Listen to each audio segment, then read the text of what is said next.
नमस्कार दोस्तों, स्वागत है आपका आज के मुख्य समाचारों में। जी हां दोस्तों, आपको यहां पर देखने को मिलेंगी सुबह से लेकर शाम तक की तमाम बड़ी खबरें। तो चलिए दोस्तों, जान लेते हैं आज की पहली खबर से। त्योहारों से पहले बढ़े चीनी के दाम। सावन का पावन महीना चल रहा है, उसके साथ ही त्योहारों का सिलसिला भी शुरू हो गया है। रक्षाबंधन, गणपति, जन्माष्टमी, करवा चौथ, दिवाली जैसे त्योहारों पर घरों में मिठाइयाँ और मीठे पकवान बनते हैं, लेकिन त्योहारों से पहले ही चीनी के बढ़ते दामों ने लोग चिंता बढ़ा दी है। दिल्ली से लेकर मध्य प्रदेश तक चीनी की कीमत करीब 20 दिनों में लगभग 20 रुपये प्रति किलो की बढ़ोतरी हुई। अब बाजार में शक्कर करीब 65 रुपये प्रति किलो तक पहुंच गई है। मिर्जापुर में भगवान श्री राम के नाम जमीन को लेकर विवाद। अयोध्या में चढ़ावे की चोरी के मामले के बाद अब मिर्जापुर में भगवान श्री राम के नाम दान की गई जमीन को लेकर विवाद सामने आया है।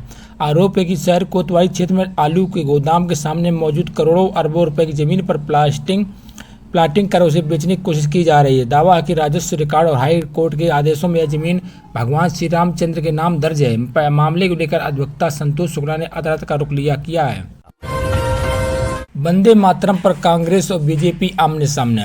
वंदे मातरम को लेकर कांग्रेस की ओर से CWC बैठक में पारित प्रस्ताव के बाद राजनीतिक विवाद तेज हो गया है।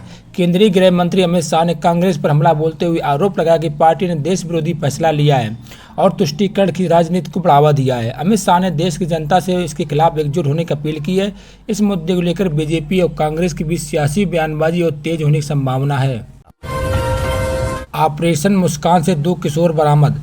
यूपी के बांदा जिले में मदरसे से लापता हुए 2 किशोरों की पुलिस ने चेन्नई से सुरक्षित बरामद कर लिया है। कालिंजर थाना पुलिस ने ऑपरेशन मुस्कान के तहत दोनों बच्चों को खोज निकाला। बरामदगी के बाद पुलिस ने किशोरों को उनके परिजनों को सुपुर्द कर दिया। लंबे समय बाद बच्चों के असाकुशल घर लौटने से परिवार में खुशी का माहौल है। परिजनों ने पुलिस की टीम का आभार जताया और राहत की सांस ली। यूपी में बच्चों का प्रदर्शन, मायावती ने सरकार को दी नसीहत। दिल्ली के जंतर मंतर पर जैन जेट के आंदोलन के बाद अब यूपी की कई जिलों में जैन अल्फा यानी स्कूली बच्चों के प्रदर्शन की खबरें सामने आ रही हैं। फतेहपुर से शुरू हुआ यह विरोध अमीरपुर महोबा होते हुए लखनऊ तक पहुंच गया। बच्चे स्कूलों की बुनियादी सुविधाओं की मांग कर रहे हैं। इस बीच बसपा प्रमुख मायावती ने सरकार से अपील की कि बच्चों पर बल का प्रयोग करने के बजाय उनकी समस्याएं सुनी जाएं और उनका समाधान किया जाए। भारत पाकिस्तान युद्ध के दौरान UAE में पाकिस्तानियों से बुरे व्यवहार का दावा। भारत के साथ युद्ध के दौरान संयुक्त अरब अमीरात में पाकिस्तानियों के साथ कथित तौर पर बुरा व्यवहार किए जाने का दावा सामने आया है।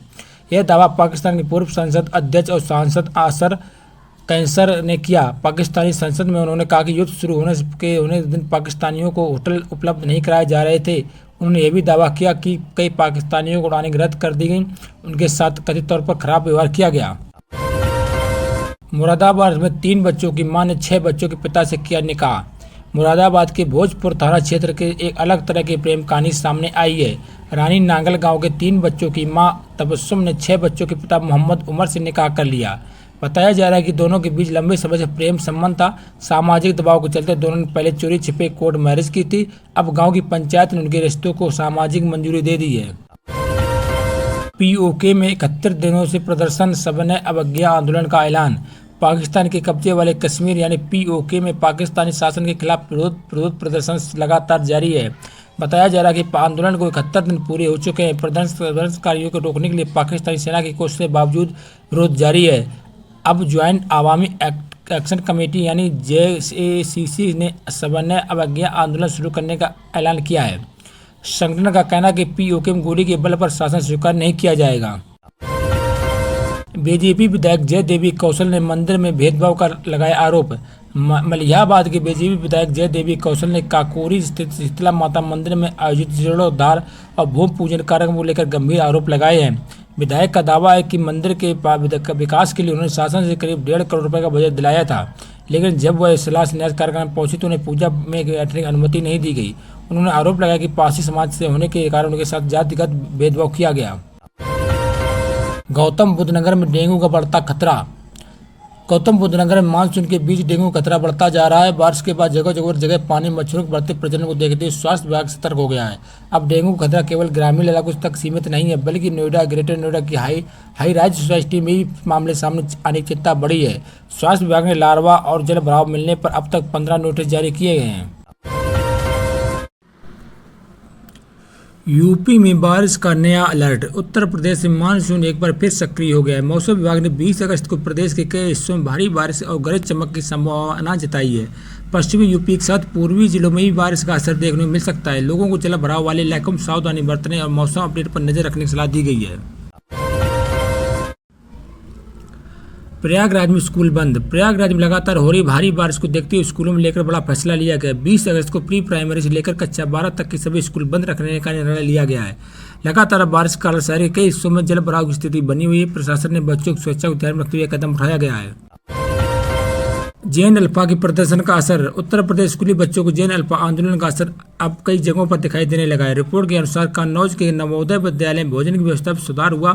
हमीरपुर में सड़कों की मरम्मत शुरू हुई, जबकि फतेहपुर में वाटर कूलर और जनरेटर जैसी सुविधाएं उपलब्ध कराई गई। बच्चों की समस्याओं के समाधान को लेकर प्रशासन सक्रिय नजर आ रहा है।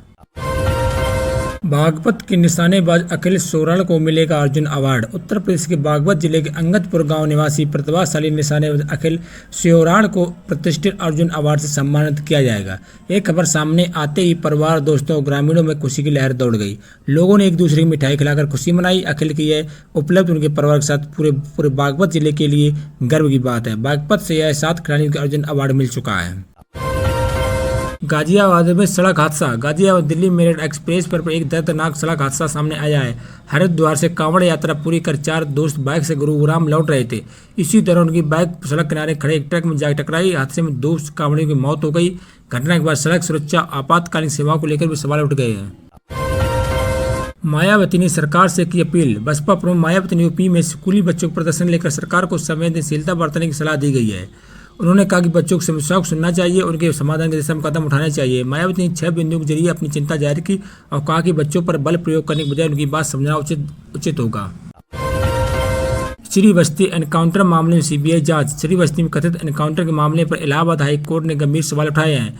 अदालत ने मामले की जांच सीबीआई को सौंपने का आदेश दिया है। पुलिस के आत्मरक्षा में गोली चलाने के दावे पर एफआईआर में मौजूद कुछ विरोधाभासों पर सवाल उठे हैं। कोर्ट ने संबंधित पुलिस अधिकारी को निशानेबाजी की क्षमता की जांच कराने का भी निर्देश दिया है। शहजाद भट्टी नेटवर्क का एटीएस यूपी पुलिस की बड़ी कार्रवाई। शहजाद भट्टी से जुड़े कथित नेटवर्क के खिलाफ यूपी एटीएस और पुलिस की कार्रवाई जारी है। अब तक इस मॉड्यूल से जुड़े 52 संदिग्ध आतंकियों को गिरफ्तार किए जाने की जानकारी सामने आई है। इसके अलावा करीब 60 अधिक संदिग्ध युवकों के खिलाफ निरोधात्मक कार्रवाई की गई। रिपोर्ट के मुताबिक देश के 14 राज्यों में एटीएस ने शहजाद भट्टी नेटवर्क से जुड़े 250 से ज्यादा संदिग्धों को गिरफ्तार किया है। मुजफ्फरनगर में फास्ट ट्रैक कोर्ट के जज चर्चा में। मुजफ्फरनगर में अपर जिला जज एवं सत्र न्यायालय फास्ट ट्रैक कोर्ट संख्या 3 के जज रवि कुमार दिवाकर चर्चा में है।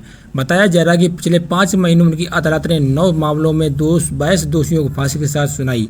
इसी बीच जिला जज वीरेंद्र कुमार सिंह ने फास्ट ट्रैक कोर्ट में लंबित करीब 100 मुकदमों को निकाल कर दूसरे न्यायालय में स्थानांतरित कर दिया है। अमेठी में जमीन से निकली धातु की गोलाकार वस्तुएं। अमेठी के मुसाफिर खाना क्षेत्र में मकान की नींव खोदते समय जमीन के अंदर से 29 बड़ी तांबे जैसी धातु की गोलाकार वस्तुएं मिलने का हड़कंप मच गया। स्थानीय लोगों ने उन्हें पुराने गोले या अन्य सामग्री समझकर चिंता जताई। पुलिस ने मौके पर पहुंचकर वस्तुओं को सुरक्षित किया। उनकी वास्तविक पहचान और ऐतिहासिक महत्व को पता लगाने के लिए पुरातत्व विशेषज्ञों से जांच कराई जा रही है।